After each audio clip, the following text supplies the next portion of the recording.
Sadek Sibakalem Mofrad was a student at Bradford University in England.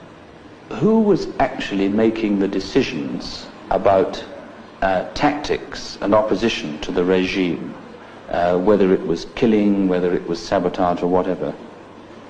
Who was basically dictating the pattern of tactics? Well, we were primarily against the regime.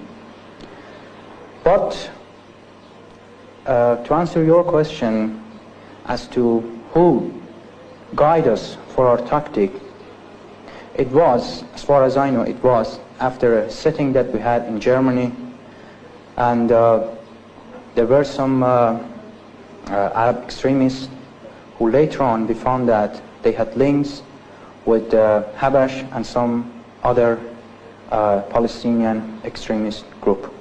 In fact, it was after this sitting with these people that we decided, after a lot of conversation with them, that the tactic from now on should be a sabotage, assassination, in simple word, urban guerrilla warfare. But whenever these decisions were taken at various meetings, the point